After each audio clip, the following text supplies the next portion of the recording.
Wealth create करने के लिए सेविंग ज़रूरी है, इन्वेस्टमेंट भी ज़रूरी है, लेकिन सेविंग और इन्वेस्टमेंट यहाँ पे कंसंट्रेट करते समय और एक इम्पॉर्टेंट फैक्टर है जहाँ पे हमें इग्नोर नहीं करना चाहिए, और वो है खुद के लिए इनकम कैसे बढ़ाया जाए। आज ऐसे ही कुछ एसेट्स की तरफ देखते हैं जो हमारे लिए इनकम बनाने का काफ़ी अच्छा पोटेंशियल रखते हैं। एक कहावत के अनुसार दिमाग से पैसा कमाना चाहिए, ना कि अपने टाइम को बेचकर। क्योंकि दोस्तों, कुछ लोग अपनी पूरी जिंदगी पैसा कमाते हैं लेकिन कभी अमीर नहीं बन पाते। लेकिन कुछ लोग ऐसे भी होते हैं जो बहुत ही कम एज में जीरो से स्टार्ट करके बहुत ही जल्दी मिलेनियर बनते हैं, और उसके बाद उनके आने वाली जनरेशन्स भी कंफर्टेबल लाइफ बिताती है। इसीलिए आज इस वीडियो में मैं आपको कुछ ऐसे इम्पोर्टेंट एसेट्स बताऊंगा जो सारे रिच लोग ओन करते हैं, और जिसमें वह कंटिन्यूसली और ज़्यादा इन्वेस्ट भी करते रहते हैं, जिससे उनकी वेल्थ और भी ज़्यादा बढ़ती रहती है। पावर ऑफ एसेट्स ना सिर्फ आपको एक एक्स्ट्रा इनकम कमाने का जरिया देती है, बल्कि आपके फाइनेंशियल रिस्क को भी मैनेज करती है। और ये सब एसेट्स में मैं खुद भी इन्वेस्ट करता हूँ, तो मेरे अनुभव के अनुसार आज के ये एसेट्स आपको भी ज़रूर मदद करेंगे। तो दोस्तों, चलिए जानते हैं कुछ ऐसे एसेट्स के बारे में जिनको आप इजीली बिल्ड कर सकते हो। सबसे इम्पोर्टेंट एसेट है बिजनेस, क्योंकि दोस्तों अगर आप थोड़ा सा गूगल सर्च करोगे तो आपको पता चलेगा कि बड़े बड़े बिलियनियर्स जैसे Bill Gates, Warren Buffett, Elon Musk या मुकेश अंबानी, यह सब बिजनेस करके अमीर हुए हैं। अब इससे पहले कि बिजनेस नाम सुनकर आप घबरा जाओ, मैं आपको पहले ही बता दूं कि मैं करोड़ों के टर्नओवर वाले बिजनेस की बात नहीं कर रहा, बल्कि एक छोटे लेवल के एक स्मॉल बिजनेस की बात कर रहा हूँ। जैसे कि हमारा गोल है 15,000 का इनकम हम मंथली पाए, तो सिंपली आप एक ऐसा प्रोडक्ट बना सकते हो जिसका प्राइस 100 रुपये हो, और अगर उसे महीने में 150 लोगों को बेचना है तो आपका गोल आसानी से मीट हो जाएगा। अगर आपको बिजनेस डिफिकल्ट लग रहा हो तो ऐसे ही बड़े बिजनेस में स्टॉक्स खरीद के आप वहाँ पे पार्टनरशिप ले सकते हो। ऐसे में अगर आप कोई डिविडेंड वाला स्टॉक चुनते हो तो आपको डिविडेंड के स्वरूप में रेगुलर इनकम भी मिलता रहेगा। लेकिन ऐसे डिविडेंड देने वाले स्टॉक में इन्वेस्ट करते समय हमेशा उन स्टॉक में इन्वेस्ट करें जिनकी डिविडेंड यील्ड मॉडरेट हो और ग्रोथ भी हो। ऐसे स्टॉक ही आपको लॉन्ग रन में ज़्यादा बेनिफिट्स देते हैं। अगर आपको खुद का बिजनेस नहीं करना है और आपको स्टॉक्स में भी डायरेक्ट इन्वेस्ट नहीं करना है तो भी कोई बात नहीं, आप इक्विटी फंड में इन्वेस्ट कर सकते हो। यहाँ आपको एक रेडीमेड स्टॉक पोर्टफोलियो मिलता है जिसमें लॉन्ग टर्म में आपके लॉस होने के चांसेस बहुत ही कम हो जाते हैं। और अगर आपको यह भी नहीं पता कि आपको कौन से म्यूचुअल फंड को चुनना है, तो आप सबसे सिंपल पूरे इंडिया की इकोनॉमी पे भी इन्वेस्ट कर सकते हो, जिसके लिए हम सेंसेक्स, निफ्टी, ये स्टॉक मार्केट के इंडेक्स से जुड़े म्यूचुअल फंड में भी इन्वेस्ट कर सकते हैं। यानी इंडेक्स फंड में हम इन्वेस्ट कर सकते हैं, जिसमें आप एसआईपी का कंसेप्ट यूज़ करके कंपाउंडिंग का मैजिक यूज़ करते हो।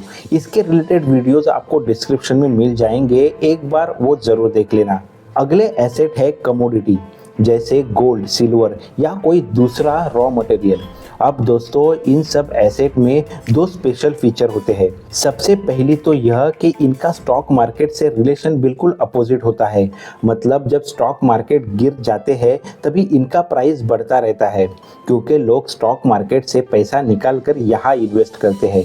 आप इन एसेट्स को पोर्टफोलियो में हेज करने के लिए यानी प्रोटेक्ट करने के लिए भी यूज़ कर सकते हो। यानी मार्केट डाउन हो और वह टाइम पे अगर आपको पैसों की ज़रूरत पड़ती है तो ये एसेट आपकी हेल्प करेंगे। दोस्तों, इस एसेट का दूसरा फीचर ये है कि गवर्नमेंट चाहे कितने भी नोट प्रिंट कर ले और महंगाई चाहे कितनी भी ज़्यादा हो जाए, इन एसेट्स को इसका कुछ फ़र्क नहीं पड़ता, यह अपनी वैल्यू मेंटेन करके रखते हैं। अब तीसरे नेक्स्ट एसेट की तरफ बढ़ते हैं, ये है रियल इस्टेट। यह काफ़ी आम और पॉपुलर एसेट है जिसमें कई सारे इन्वेस्टर इन्वेस्ट करना पसंद करते हैं। कहा जाता है कि दुनिया के most of the millionaires real estate के हेल्प से बने हैं। रॉबर्ट कियोसाकी, डोनाल्ड ट्रंप या ग्रैंड कार्डोन इनमें से कुछ फेमस नाम हैं। रियल इस्टेट में आप दो कारण से कमाते हो। नंबर एक, थ्रू प्रॉपर्टी एप्रिसिएशन, यानी प्रॉपर्टी के दाम बढ़ने की वजह से, और दूसरा है थ्रू रेंट, यानी कि जब आप प्रॉपर्टी को किसी दूसरे को इस्तेमाल करने देते हो तो उसके बदले उससे रेंट लेते हो, यानी ये आपकी हो गई रेंटल इनकम। और ऐसे ही रियल एस्टेट में इन्वेस्ट करते समय अगर समझो हम किसी कमर्शियल प्रॉपर्टी में इन्वेस्टेड है तो वो हमें एक अच्छा बेनिफिट देती है। अगर आप रियल एस्टेट में इन्वेस्ट करना चाहते हो लेकिन आपके पास रियल एस्टेट में इन्वेस्ट करने के लिए बड़ा फंड नहीं है और फिर भी आप रियल एस्टेट में इन्वेस्ट करना चाहते हो तो आप रिट्स में इन्वेस्ट कर सकते हो। रिट्स या फिर रियल एस्टेट इन्वेस्टमेंट ट्रस्ट क्या होते हैं, पहले जल्दी से समझ लेते हैं ये राहुल की मदद से। राहुल रियल एस्टेट में इन्वेस्ट करना चाहता था लेकिन उसके पास इतने फंड्स नहीं थे कि वो किसी प्रॉपर्टी को अकेला खरीद पाए। इसीलिए उसने अपने कुछ दोस्तों को कन्विंस किया कि वह भी उसके साथ मिलकर उस प्रॉपर्टी में इन्वेस्ट करें। और ऐसे वो और उसके दोस्तों का एक ग्रुप मिलकर एक प्रॉपर्टी खरीद लेते हैं। अब जितना भी वह लोग उस प्रॉपर्टी से एक साल में कमाते हैं उसे वो आपस में बांट लेते हैं। और दोस्तों ऐसे ही रिट्स भी काम करते हैं जिसमें ग्रुप ऑफ इन्वेस्टर्स मिलके एक कंपनी को पैसा देते हैं ताकि वो कंपनी कोई अच्छी प्रॉपर्टी खरीदे, उसको मैनेज करे, सब कुछ ऑपरेट करे और जो भी इनकम हो उसे इन्वेस्टर में बांट दे। दूसरा तरीका जिसे इन्वेस्टर रिट्स इन्वेस्टमेंट से बेनिफिट लेते हैं वो है प्रॉपर्टी के दाम बढ़ने से। कंबाइंड आपको 10 से 12% का रिटर्न रिट्स से मिल ही सकता है। अभी नेक्स्ट एसेट की तरफ बढ़ते हैं। ये एसेट में तो आप बिना पैसे के भी इन्वेस्ट कर सकते हो और वो है पब्लिक रिलेशंस। और इसमें भी आप दो चीज़ें कर सकते हो। सबसे पहले आप अच्छे लोगों के बीच रहो, क्योंकि जैसे दोस्त आप बना पाओगे तो लाइफ में आप ऑटोमेटिकली उनकी डायरेक्शन में ही जाओगे। एक बहुत ही पुरानी कहावत है, अगर आपके फ्रेंड सिर्फ पार्टी करते हैं और छोटी मोटी बातें करते हैं तो चांसेस है कि आप भी आपके लाइफ में वही करोगे।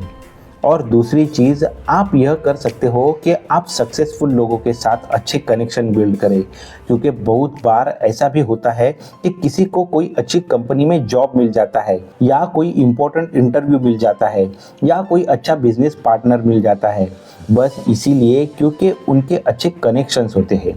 इसीलिए लाइफ में आपको ऐसे कनेक्शंस बिल्ड करने होंगे जो आपको एक्चुअल में हर वक्त सपोर्ट करेंगे, क्योंकि जो लोग आपको सपोर्ट करने वाले होंगे वह आपके सबसे ज़्यादा काम आएंगे। अभी नेक्स्ट एसेट है पेटेंट या फिर रॉयल्टी। आप कोई इन्वेंशन करते हो जिससे लोगों के प्रॉब्लम सॉल्व हो और उसे अपने नाम पर पेटेंट करवाते हो तो उससे बनने वाले प्रोडक्ट या सर्विस से आप इनकम कमा सकते हो। जिस तरीके से आप कोई बुक या ई बुक से भी डायरेक्ट सेल या फिर रॉयल्टी के जरिए इनकम कमा सकते हो। दोस्तों ऐसे ही मैंने भी SIP इन्वेस्टमेंट के लिए एक ई बुक पब्लिश किया है जो मेरे लिए एक एसेट है, जिसका लिंक आपको डिस्क्रिप्शन में मिल जाएगा, जिसे आप चाहे तो ज़रूर खरीद सकते हो, जो कहीं कम दाम में आपके लिए बहुत सारा वैल्यू ऐड कर पाएगी। अभी सबसे इम्पोर्टेंट सिक्स्थ एसेट की तरफ बढ़ते हैं। एक बहुत ही सक्सेसफुल इंसान ने बहुत ही पावरफुल लाइन कही थी कि invest in your mind, it pays the best dividend.